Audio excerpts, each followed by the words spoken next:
Welcome back to फिल्मी loop. आज हम जिस मूवी को एक्सप्लेन करने जा रहे हैं उसका नाम है पेनी पिंचर, जो साल 2016 में आई एक फ्रेंच मूवी है। इसका फ्रेंच टाइटल है रेडिन। ये कहानी है एक ऐसे कंजूस आदमी की जिसकी ज़िंदगी का सिर्फ एक ही मकसद है, पैसा बचाना। वो सुपरमार्केट से सामान खरीदने के लिए डिस्काउंट कूपन इकट्ठे करता रहता है और घर पर रखी एक्सपायरी डेट वाली चीज़ें भी खा जाता है। बिजली बचाने के लिए वो घर की एक भी लाइट नहीं जलाता और बाहर से आने वाली रोशनी के भरोसे रहता है। इस आदमी का नाम होता है फ्रांसवा गॉचिए।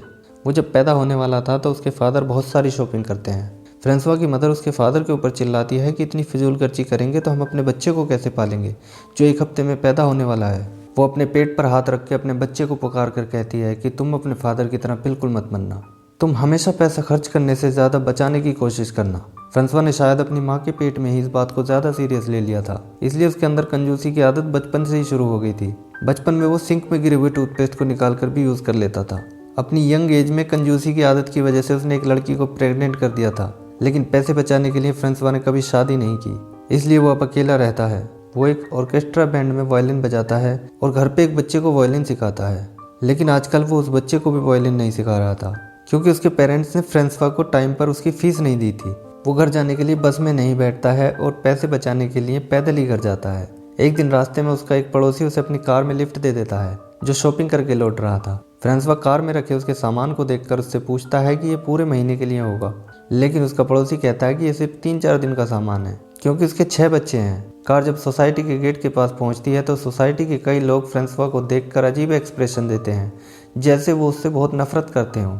किसी ने सोसाइटी के गेट पर भी फ्रांसवा का बड़ा बड़ा नाम लिखकर उसके आगे बास्टर्ड लिख रखा होता है, लेकिन फ्रांसवा इन सारी बातों को इग्नोर करके अपने घर में आ जाता है और घर में आकर थोड़ा सा खाना खाता है। अगले दिन फ्रांसवा अपने काम पर जाता है तो ऑर्केस्ट्रा में आई हुई एक नई म्यूजिशियन वेलरी उसके पास आती है और उसे प्रैक्टिस करने में मदद करने के लिए अप्रोच करती है। फ्रांसवा उसकी मदद करता है और दोनों साथ में प्रैक्टिस करते हैं। जाते हुए वेलरी उससे किसी दिन बाहर चलकर कुछ खाने के लिए पूछती है और वहां से चली जाती है। फ्रांसवा उससे काफ़ी अट्रैक्ट हो जाता है और यहाँ से वो सीधा उस बैंक में जाता है जहाँ उसका सेविंग अकाउंट होता है। उसका बैंकर फ्रांसवा के साथ काफ़ी फ्रेंडली होता है। फ्रांसवा जब भी किसी सिचुएशन में होता है तो उस बैंकर को ही याद करता है। आज फ्रांसवा उसे वेलरी के बारे में बताता है। वो बैंकर फ्रांसवा को लड़की को रेस्टोरेंट में ले जाने की सलाह देता है, लेकिन फ्रांसवा कहता है कि रेस्टोरेंट का खर्चा वो अफोर्ड नहीं कर सकता। वो बैंकर उसे उसका अकाउंट बैलेंस 2.5 लाख यूरो के आसपास बताता है, लेकिन फ्रांसवा को ये काफ़ी नहीं लगता। वो कहता है कि अभी उसे और ज़्यादा सेविंग्स पर ध्यान देना होगा। फ्रांसवा वेलरी को रेस्टोरेंट लेकर जाना तो चाहता है, लेकिन वो अपने पास से एक भी पैसा खर्च नहीं करना चाहता, इसलिए वो उस बच्चे के पेरेंट्स के पास जाता है जिसे वो वायलिन सिखाता है। उस बच्चे के पेरेंट्स एक रेस्टोरेंट चलाते हैं। वो उनके सामने एक शर्त रखता है कि मैं जिस दिन अपनी फ्रेंड को लेकर आपके रेस्टोरेंट में आऊँगा तो आपको हमें फ्री में डिनर कराना होगा।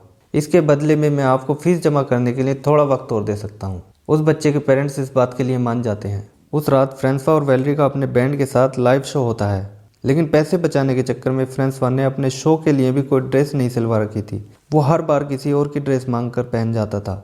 आज भी वो एक दूसरे म्यूजिशियन की ड्रेस और जूते पहन कर जाता है, लेकिन ये जूते उसके साइज से 2 नंबर कम होते हैं। इन जूतों को पहनकर फ्रांसवा बड़ी मुश्किल से अपनी चेयर तक पहुंच पाता है। शो के बाद फ्रांसवा बाहर आकर वेलरी का इंतजार करने लगता है। तभी वहाँ लौरा नाम की एक लड़की आती है और फ्रांसवा से उसका ऑटोग्राफ मांगती है। वो उसे ऑटोग्राफ दे देता है और उस लड़की का पेन भी अपने पास रख लेता है। अब वेलरी बाहर आ जाती है और फ्रांसवा उसे ट्यूसडे को डेट पर चलने के लिए पूछता है। वेलरी उससे हाँ कर देती है, जिसके बाद फ्रांसवा अपने घर आ जाता है, लेकिन वो लड़की लौरा जिसने उसका ऑटोग्राफ लिया था वो उसके पीछे पीछे उसके घर तक आ जाती है। वो फ्रांसवा से कहती है कि वो उसकी बेटी है। उसे लगता है कि वो लड़की कोई सेल्स पर्सन है जो उसे कुछ बेचना चाहती है। इतने में फ्रांसवा के पड़ोसी घरों से बाहर निकल कर आने लगते हैं। फ्रांसवा उन्हें देखकर लौरा को घर के अंदर ले जाता है। लौरा जब उसे अपनी माँ का नाम कैरोल बताती है तो फ्रांसवा को सब कुछ याद आ जाता है, क्योंकि कैरोल वही लड़की थी जिसे उसने अपनी यंग एज के दौरान प्रेग्नेंट कर दिया था। लेकिन उसे फिर भी शक होता है कि लौरा उसी की बेटी है भी या नहीं। वो कैरोल को फ़ोन करके पूछता है कि उसने आज तक ये बात उसे क्यों नहीं बताई थी। कैरोल कहती है कि कैसे बताती जब वो एक बर्थडे गिफ्ट देने से बचने के लिए उसे छोड़कर चला गया था। इतनी देर बाद कॉल कट जाती है क्योंकि फ्रांसवा के फ़ोन में जो थोड़े बहुत पैसे थे वो ख़त्म हो जाते हैं। अब लौरा की बातों से पता चलता है कि वो फ्रांसवा को अपना हीरो मानती थी, क्योंकि उसे लगता था कि फ्रांसवा मैक्सिको में अनाथ बच्चों की मदद के लिए पैसे खर्च करता है। इसलिए फ्रांसवा अपने पड़ोसी के घर जाता है और उससे उसका फ़ोन मांगकर कैरोल से दोबारा बात करता है। कैरोल उसे बताती है कि उसने लौरा को उसके फादर की असलियत नहीं बताई। भला वो उसे कैसे बता सकती थी कि उसका बाप इतना बड़ा कंजूस आदमी है। फ्रांसवा वापस आकर देखता है कि लौरा ने घर की सारी लाइटें जला रखी होती हैं। वो जल्दी जल्दी सारी लाइटें बंद करता है। इसके बाद वो लौरा से कहता है कि वो यहाँ उसे अपने साथ नहीं रख सकता। लेकिन लौरा जब उसे रूम का किराया देने को कहती है तो वो लौरा से 140 यूरो हफ्ते का किराया लेता है और उसे अपने घर में रुकने देता है।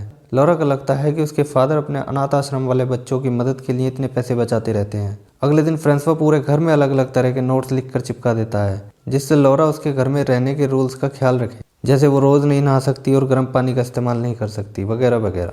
इसके बाद फ्रांसवा अपने बैंकर के पास जाता है और उसे अपनी बेटी के बारे में बताता है।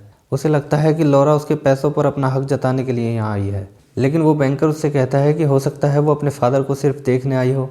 घर आकर फ्रांसवा लौरा को बताता है कि वो आज रात बाहर जाएगा। ये सुनकर लौरा उसका लुक बदलने के लिए उसे उसकी अलमारी के पास ले जाती है, लेकिन वो जब अलमारी खोलकर देखती है तो उसमें एक टी शर्ट के अलावा कुछ नहीं होता। अब फ्रांसवा वैलेरी को अपने साथ डेट पर उस रेस्टोरेंट में ले जाता है जहाँ वो फ्री में खाना खाने की बात तय करके आया था, लेकिन यहाँ मिलने वाली सारी डिशेज से वैलेरी को एलर्जी होती है, इसलिए वो फ्रांसवा से एक दूसरे सी फूड रेस्टोरेंट पर चलने को कहती है। फ्रांसवा को मजबूरी में उसके साथ जाना पड़ता है। फ्रांसवा मेनू देखता है तो इसमें सारी डिशेज काफ़ी महंगी होती हैं। आखिरकार उसे कुछ ऑर्डर करना पड़ता है और वो दोनों खाना शुरू कर देते हैं। लेकिन जब बिल चुकाने का टाइम आता है तो फ्रांसवा के पसीने छूटने लगते हैं। वो उठकर रेस्टरूम में चला जाता है जहां उसे एक फायर अलार्म दिखाई देता है। अगले सीन में लोग रेस्टोरेंट से भीगते हुए बाहर निकलते दिखाई देते हैं और आखिरकार फ्रांसवा किसी तरह रेस्टोरेंट का बिल चुकाने से बच गया था। अब वैलेरी वापस जाने के लिए एक टैक्सी रुकवा लेती है। फ्रांसवा वैलेरी को टैक्सी में बिठाकर कहता है कि उसे दूसरी डायरेक्शन में जाना है। वैलेरी के जाने के बाद वो पैदल वहाँ से घर की तरफ चल देता है। अगले दिन वो लड़का जिसे फ्रांसवा वायलिन बजाना सिखाता था, वो उसे उसकी फ़ीस के पैसे देता है और साथ ही उसे एक बुक भी देता है जो उस लड़के के पेरेंट्स ने फ्रांसवा को गिफ्ट की थी, क्योंकि वो टाइम पर उसकी फ़ीस नहीं दे पाए थे। आज फ्रांसवा के ऑफिस में एक म्यूजिशियन का रिटायरमेंट था। सभी म्यूजिशियंस ने मिलकर पैसे जमा करके उसके लिए एक गिफ्ट खरीदा था, लेकिन फ्रांसवा ने गिफ्ट के लिए कोई पैसा नहीं दिया था। फ्रांसवा कहता है कि वो उसे एक पर्सनल गिफ्ट देना चाहता है और वो वही बुक उसे गिफ्ट में दे देता है।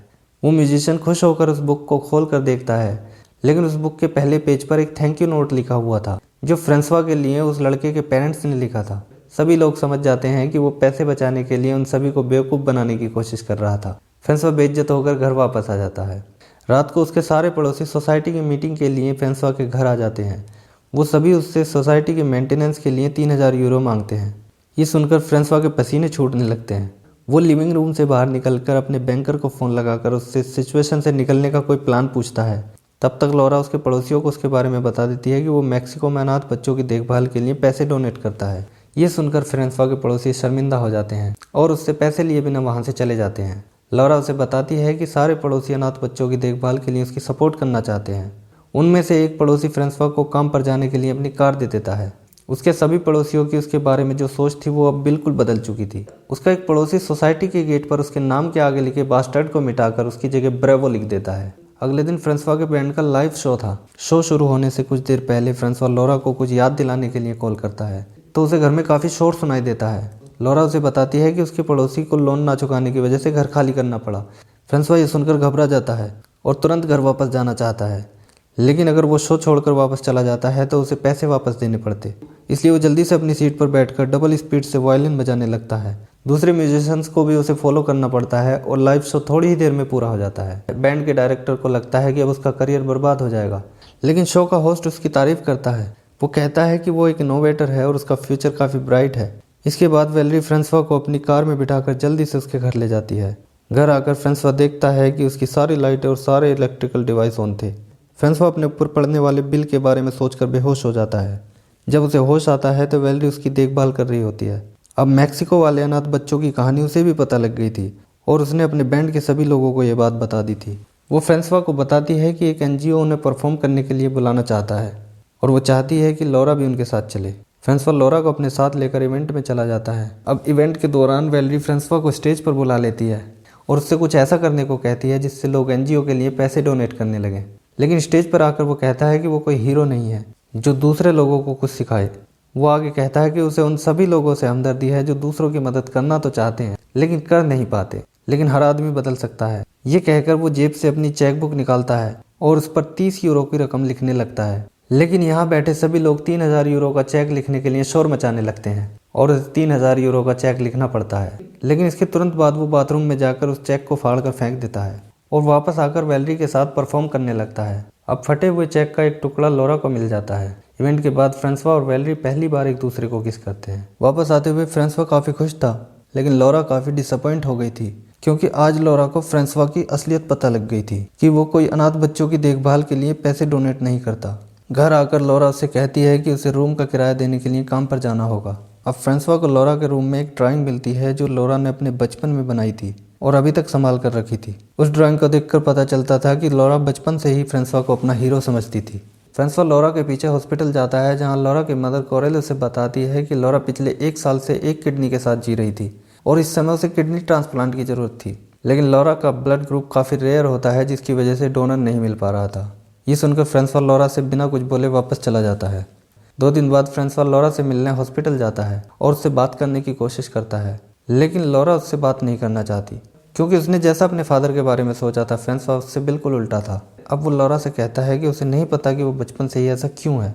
वो आज तक अपनी इस आदत से नहीं लड़ पाया और शायद इसीलिए वो आज तक अकेला है। बोलते बोलते फ्रांसवा काफ़ी इमोशनल हो जाता है और उसकी आंखों से आंसू निकलने लगते हैं। इसके बाद वो बाहर जाने लगता है। तभी लॉरा की मदर कैरोल आकर उसे बताती है कि फ्रांसवा ने 2 दिन पहले ही किडनी ट्रांसप्लांट के लिए अपना सैंपल दे दिया था और ये तुम्हारे सैंपल से मैच कर गया है। ये सुनकर लॉरा बाहर आकर फ्रांसवा को पापा कहकर आवाज़ देती है। फ्रांसवा पीछे मुड़कर देखता है और दोनों नम आंखों के साथ एक दूसरे के गले लग जाते हैं। इसके बाद दिखाया जाता है कि ऑपरेशन सक्सेसफुल हो जाता है और फ्रांसवा अपनी बेटी को बचा लेता है। अब आखिर में दिखाया जाता है कि फ्रांसवा और वैलेरी अपने बैंड के साथ लाइव शोज में परफॉर्म करते हैं और उनकी रिलेशनशिप काफ़ी आगे बढ़ चुकी है। फ्रांसवा अब मैक्सिको के अनाथ बच्चों की देखभाल के लिए सचमुच पैसे डोनेट करता है और दूसरे लोगों को भी पैसे डोनेट करने के लिए इनकरेज करता है, लेकिन आज भी वो एक पैसा बचाने के चक्कर में लगा रहता है। इसी के साथ ये मूवी यहीं पर एंड हो जाती है। तो मिलते हैं अगली वीडियो में, तब तक आप जुड़े रहिए फिल्मी लूप के साथ।